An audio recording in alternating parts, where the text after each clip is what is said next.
Assalamualaikum warahmatullahi wabarakatuh. Perkenalkan, nama saya Joko Agung Dwi Laksono. Saya dari Prodi Bimbingan Konseling Islam semester 5. Kali ini kita membahas terapi yang ada di dalam psikoterapi Islam. Sebelumnya, materi ini diampu oleh dosen Ibu Triani Pujastuti. Baiklah, kita memasuki materi, yaitu terapi di dalam psikoterapi Islam. Kali ini kita akan membahas 3 macam terapi, yaitu terapi psikoanalisis, terapi Gestalt, dan terapi behavioral. Pesimistik terlihat dari pendapat Freud yang menyatakan bahwa pengalaman masih kecil sangat berpengaruh atau menentukan kepribadian masa dewasa, sehingga manusia dipandang tidak berdaya untuk mengubah nasibnya sendiri. Pandangan bahwa manusia bersifat mekanistik dan menyatakan bahwa kepribadian manusia terbentuk berdasarkan cara-cara yang ditempuh untuk mengatasi dorongan seksualnya. Ini menunjukkan bahwa dorongan yang lain dari individual kurang diperhatikan.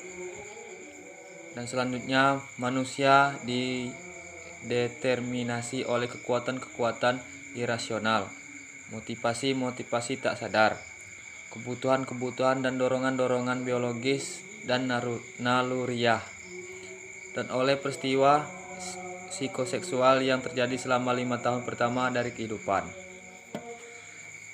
Selanjutnya, tujuan terapi psikoanalisis, yaitu membentuk kembali struktur kepribadian klien dengan jalan mengembalikan hal-hal yang tak disadari menjadi sadar kembali.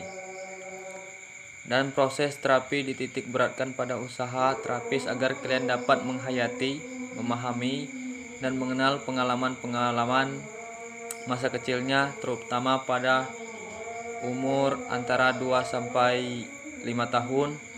Pengalaman-pengalaman tersebut ditata, didiskusikan, dianalisis, dan ditafsirkan dengan tujuan agar kepribadian klien dapat direkonstruksi kembali.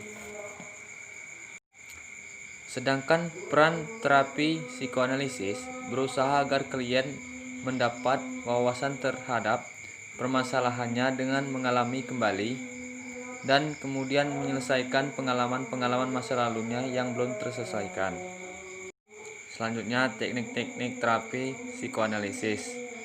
Ada 5 teknik terapi, yaitu yang pertama asosiasi bebas, yang kedua analisis mimpi, yang ketiga analisis transferensi, yang keempat yaitu analisis resistensi, yang kelima interpretasi.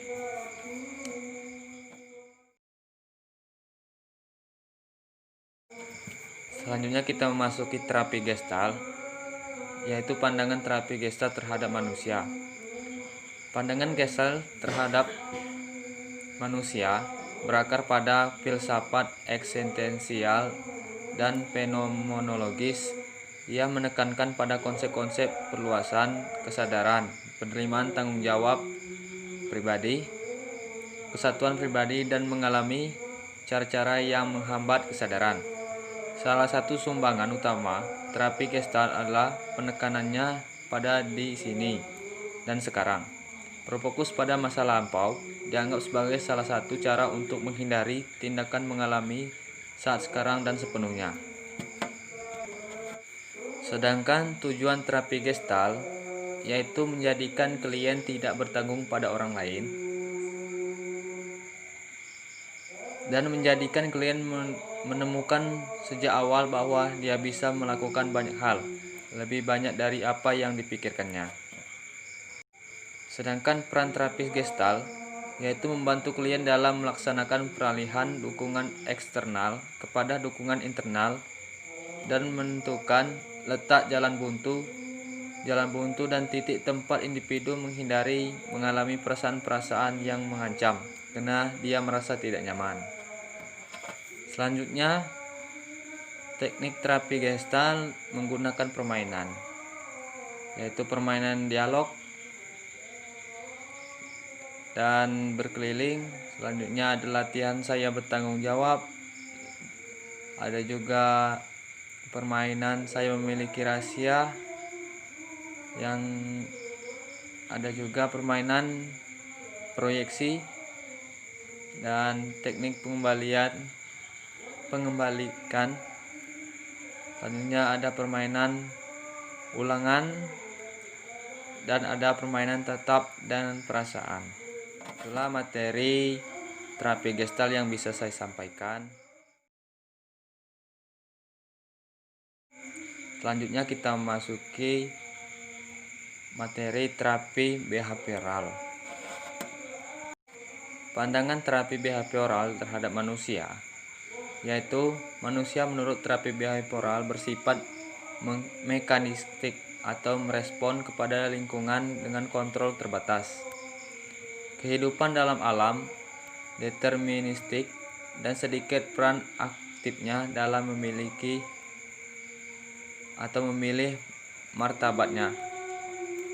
Manusia memulai kehidupannya dengan memberikan reaksi terhadap lingkungannya, dan interaksi dihasilkan pola-pola perilaku yang kemudian membentuk kepribadian. Perilaku seseorang ditentukan oleh banyak dan macamnya penguatan yang diterima dan di situasi hidupnya. Selanjutnya, tujuan terapi behavioral, yaitu memperoleh perilaku baru, mengeliminasi perilaku yang maladaptif, dan memperkuat serta mempertahankan perilaku yang diinginkan. Sedangkan peran terapis behavioral berfungsi sebagai konsultan, guru, penasehat, pemberi dukungan, dan fasilitator. Ia juga bisa memberi instruksi atau mensupervisi orang-orang pendukung yang ada di lingkungan klien yang membentuk dalam suatu perubahan tersebut. Sedangkan teknik terapi behavioral ada 5, yaitu desensitisasi sistematis, terapi implosif dan flooding, pelatihan asertivitas, terapi aversi, dan token ekonomi. Itulah materi yang bisa saya berikan dari 3 macam terapi dalam psikoterapi Islam. Semoga dengan penjelasan yang saya berikan dapat memberi wawasan baru atau pengetahuan baru bagi yang menonton. Akhir kata, wabillahi taufiq walhidayah. Wassalamualaikum warahmatullahi wabarakatuh.